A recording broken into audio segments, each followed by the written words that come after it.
With the release of the Ancient Gods Part 1 for Doom Eternal, the story of the Doomslayer continues. This video is going to cover all the in-game lore. It's going to be very long, but I felt like discussing everything in one long video. So let's get into the lore of the Ancient Gods Part 1. With the Khan Maykr now defeated, this left an imbalance of power that threatens all of creation. The legions of hell have raised the heavens, threatening to expand their control across dimensions. We now battle our way to URDAK to decide the fate of the cosmos. We cannot regain control of URDAK without the help of the Seraphim. When the seal was broken, the balance is now out of control. SAMAEL says that the UAC will not hand over the Seraphim without a fight. There's been no indication up until now that the UAC even made contact with the Seraphim, so this is pretty interesting. The ocean-based platform we first step foot on is called the Atlantica. It produced critical work for the human race during the worldwide energy crisis. This was before SAMAEL Hayden brought the Crucible to Earth, which took place after Doom 2016 and before Doom Eternal. While there were many scientists and engineers on this facility, most of them were unaware of a second facility down below. This concealed structure housed the original body of the Seraphim. It was stored here after he entered our dimension. It also says the Seraphim transferred his consciousness into a cloned body to move among humanity. According to the Codex Entries, the translation from Eri Oahim, the Lamentations of the Seraphs, it goes into detail about what began before URDAK and is written by the Seraphs. When the void first appeared, the Father alone swept across it. New realities bloomed where he lingered, and when he stopped to rest, URDAK sprung forth from him. The Father experimented here until he created Jakkad's denizens with burning ambitions and suppressed restraint, so that indecisiveness could not curb their efforts. He also created Davoth to watch over this new realm. Davoth was a prime evil, one of the Father's first gods. With such strength and power, each realm could only contain one primeval. The people of Jakkad achieved great marvels as they sought to create a paradise. They grasped for unimagined powers to create a perfect society. Davoth felt pride in his people trying to achieve greatness, but found their curse was their mortality. Their curiosity led them to seek immortality. Davoth made it his mission to find this ultimate knowledge at any cost. As the Father planned his next realm, he saw that Davoth would not cease his search for everlasting life for his people. He would continue this journey no matter what the cost was. Foreseeing that Davoth's rule would ultimately threaten all creation, and that someday Davoth would rise to challenge the Father, there was no choice.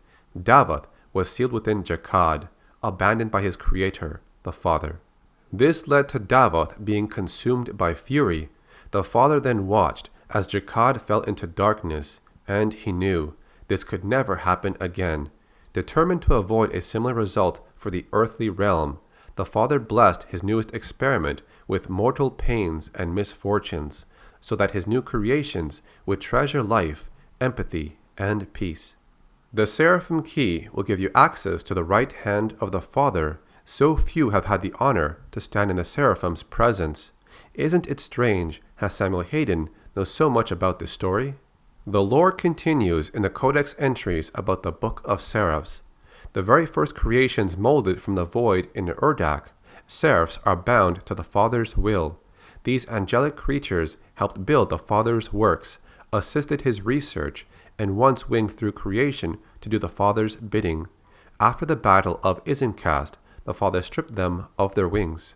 In atonement, the Seraphs built the luminarium for the Father on the oldest sliver of URDAK, and took cool pride in building their marvels, including machines that could contain the terrible energies of the very essence of life. In order to prevent the Seraphs from seeking power, the Father ordered that they serve any who reached the luminarium. Their laws and codes would serve all who arrive equally and favor none. The most favored of all Seraphs was Maykr. He oversaw worlds, studied divine experiments, and reported progress in all creation. After much time, the Father grew frustrated with his own many divine errors, but mostly with Jakkad. In order to prevent Jakkad from shattering URDAK, the Father withdrew from the physical realm. This was an attempt to stop Davoth from absorbing the Father's infinite powers that he so coveted. So SAMAEL Maykr took the Father's life sphere to the Luminarium, as he was bidden to do, and for many ages, the Makers and other supplicants came to the Luminarium to pray for intercession. It was in the age of Nunzia when SAMAEL shattered the Khazardine veil and stole the Father's life sphere. SAMAEL took the Father's pure essence into the corrupted realms of Jakkad.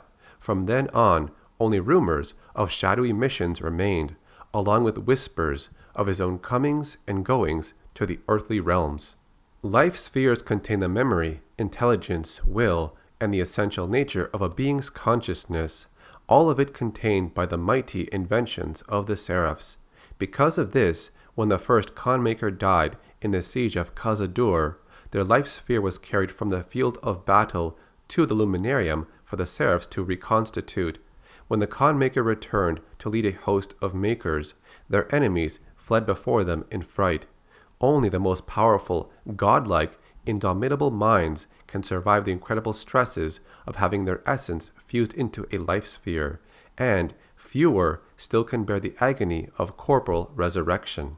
When the Slayer finally acquires the key to the Seraphim's chamber, SAMAEL says this: "We work to resurrect the only ones who can save this world and its people."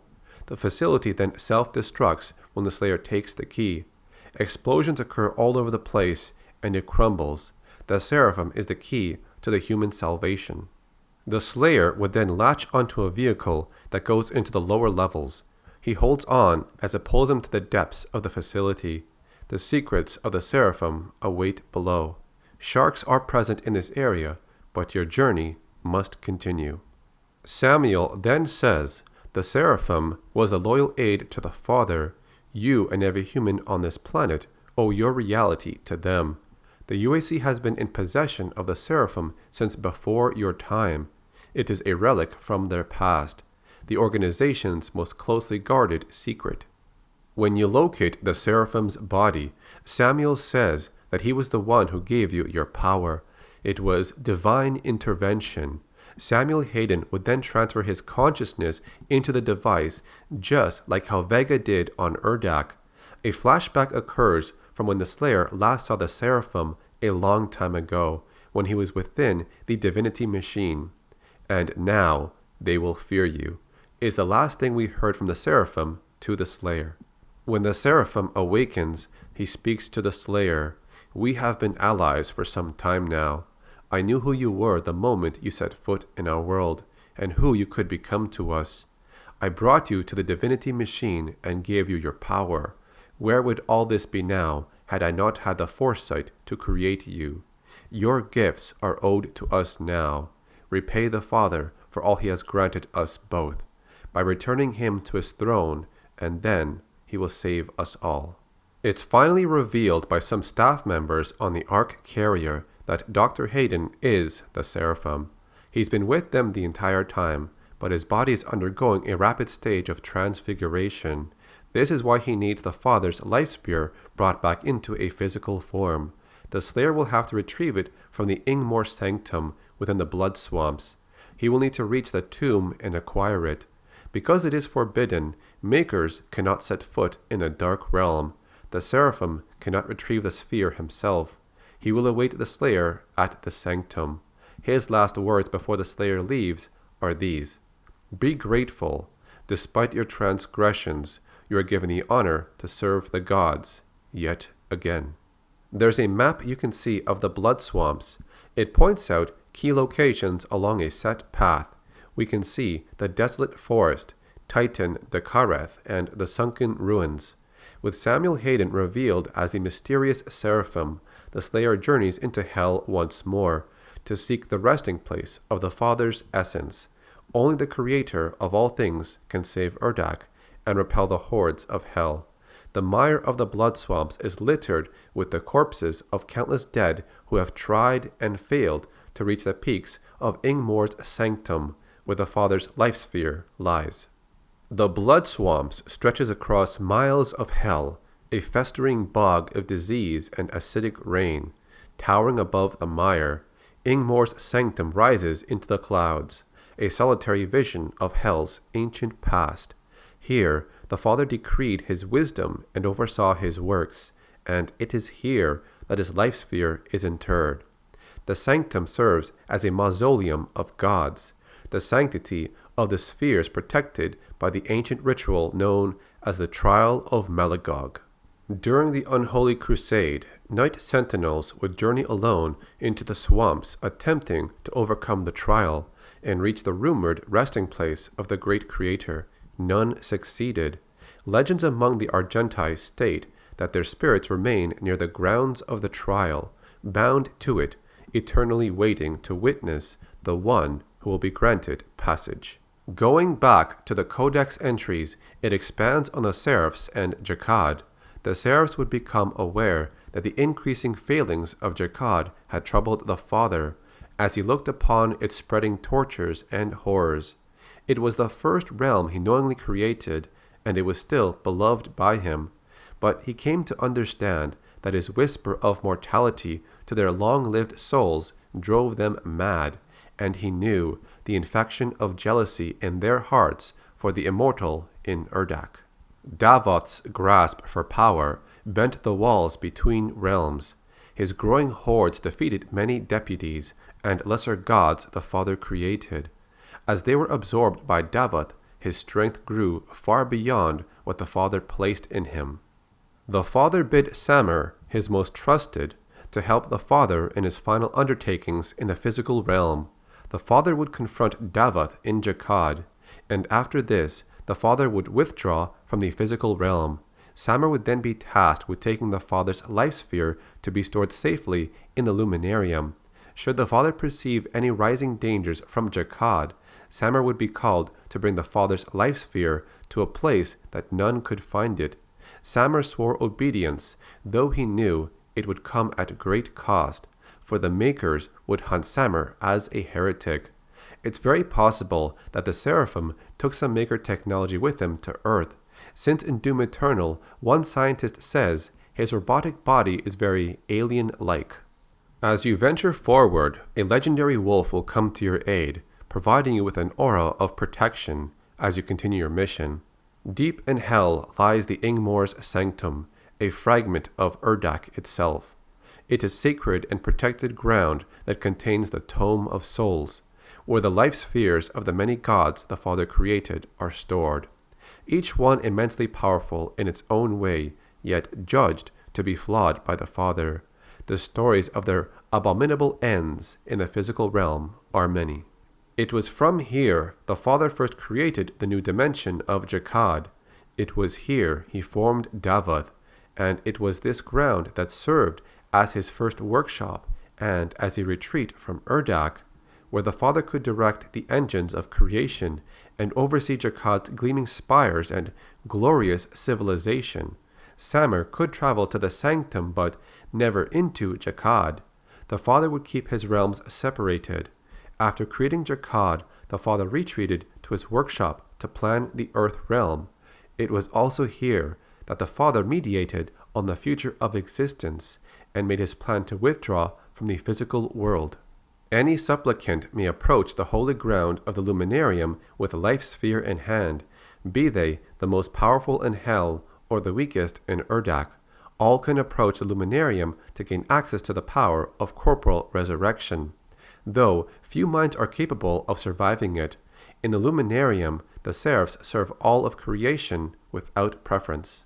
It is only in the Luminarium that the resurrection can take place, and only the Seraphs that can give a life sphere the return of its original form, calling on the engines of creation to harness the great powers that lay between the dimensions.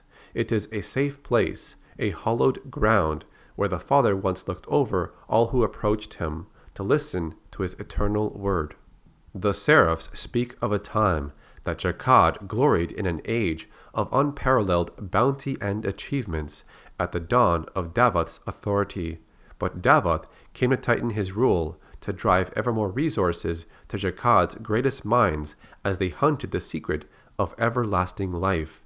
He harshly punished deviation from this goal, for he was unrelenting in his quest to safeguard his people. Jakkad's unrestrained minds slip into ruthlessness and obsession. Davoth's perfect realm would be sustained no matter the cost, for none in Jakkad could accept failure or embrace pain. Believing Jakkad rejected by their creator, hate grew within Davoth. Jakkad fell further into inequity, as Davoth consumed all the realm in pursuit of his goals, and the Father sorrowfully sealed Jakkad away from the other realms. The prime evil, created to protect and shepherd the people of his realm, stoked an eternal fury toward the Father. As more of his people fell to mortality, he became the Dark Lord and raged against the walls of Jakkad. The Father sensed this and knew they both needed to leave the physical realms before their warring lieutenants tore creation apart.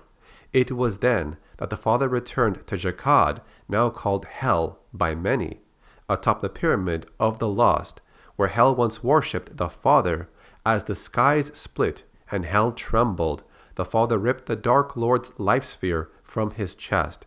He placed it in the Tome of Souls, unwilling to obliterate the Dark Lord's essence entirely, as he had favored Davoth once long ago. SAMAEL then took the Father's life sphere to the Luminarium, and for a time there was a stillness in creation.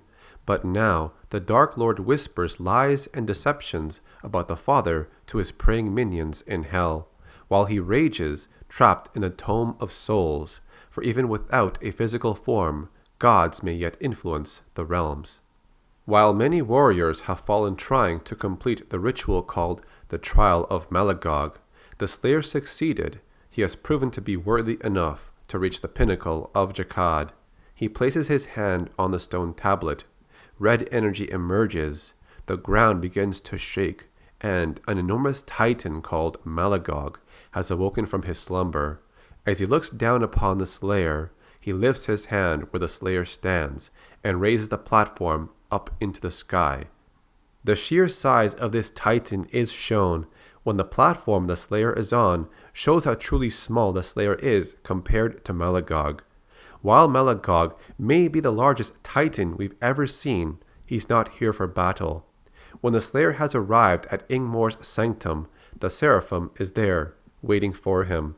This is where the Father's soul sphere is placed. The Seraphim needs this to save his own life. Instead of handing over the Father's soul sphere, the Slayer destroys it. This in turn dooms the Seraphim to his fate of transfiguration.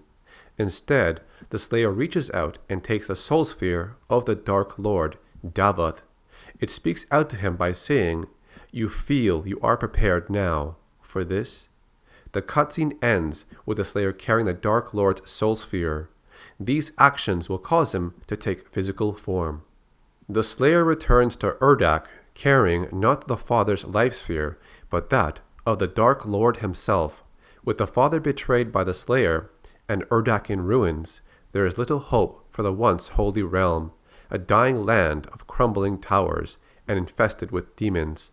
The Slayer has come to fight through the corpse of paradise until he reaches the Luminarium, where he can awaken his ultimate foe and finish this war once and for all. The Dark Lord has only had stories written about him. Considering that the Father was not truly able to stop Davoth, it's possible the Doomslayer wants to end this war himself by reviving the Dark Lord into his physical form and destroying him. This will end the war. When you return to what's left of URDAK, Vega, or the Father, speaks out to you by saying, "The demons now roam freely through this world. Without the Maykr, and since the awakening of the icon of sin here, the seal has been broken." Whispered into existence, in the first moment URDAK bloomed around the Father, the Luminarium is the first place of all places. It is the holiest of all grounds. No living being can draw blood in the Luminarium. Were they to do so, they would lose all access to the powers of resurrection.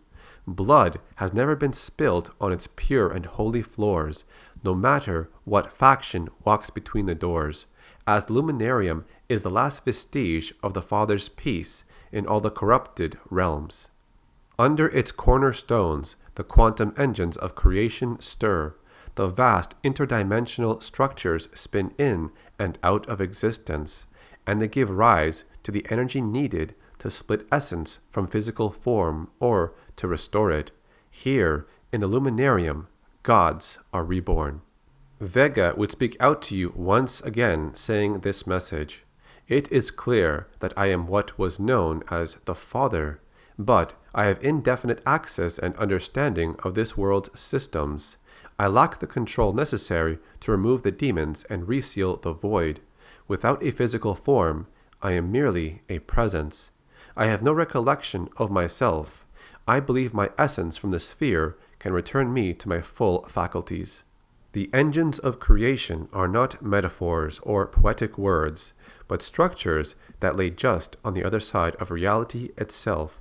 Under the Luminarium, they breach the void walls to touch the physical world. Hell's machines can pull soul from its body and process it into argent, but hell cannot return a soul to a body. It will never resurrect what it has consumed. It takes energies far more exotic than any hell controls to not just cleave a being's essence from its body, but reincorporate it. Hell's machines are toys to what lies under the Luminarium.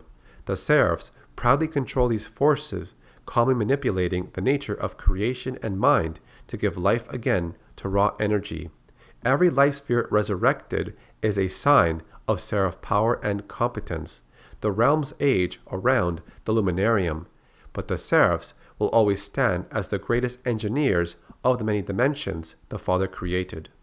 The Seraphs remember that when the Dark Lord's lifeless body tumbled down the Pyramid of the Lost, SAMAEL begged the Father to crush the Dark Lord's life sphere. SAMAEL saw that they could destroy the Dark Lord's very essence so that he would brood no more against the Father. The Father refused. The Dark Lord was his creation. It was better to leave hell contained, with the Dark Lord reduced to whispers. If it came to pass that the Dark Lord were ever reincarnated in physical form, only another primeval or something more powerful could slay him. Once vanquished in this manner, the Dark Lord could no longer rule hell. Stripped of a primeval's bindings to the realm it was forged in, it would be scattered across the stars. Any denizens of hell not inside the realm's borders would die as they lost their connection to the very reality the Father designed them for. Vega, or the Father, once again reaches out to you and delivers a message. You are here to restore order to my world. With the demons in control, you understand the threat they pose to all my creations. Now we get to the part about how the Seraphim is connected to SAMAEL Hayden. After the Father ordered the Seraphim to hide his life sphere within hell, SAMAEL Maykr followed his final wishes and withdrew into the shadows of history, traveling to the earthly dimensions. He used his power to establish secret control over the growing UAC organization and implanted his consciousness into a cloned body in order to move among the humans more easily as Dr. SAMAEL Hayden. The Father had foreseen that the humans would soon discover the gift of argent energy on their own, and knew that they could only survive the coming onslaught if SAMAEL took direct control of their operation.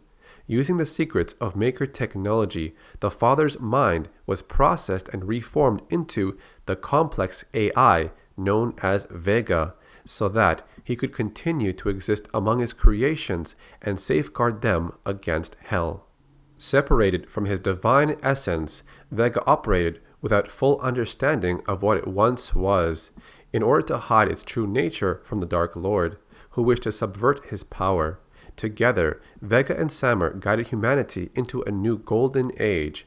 SAMAEL transferred his consciousness once again, this time into a technological shell of UAC design, enabling him to sidestep ancient laws and enter hell during the earliest human expeditions. He located and took possession of the Slayer's sarcophagus, knowing he would be the key to stopping the coming conflict. After aiding the Slayer in the war against hell, the Seraphim's original body was reclaimed. With the Father's life sphere destroyed, SAMAEL can no longer stop the transfiguration from corrupting his body and mind.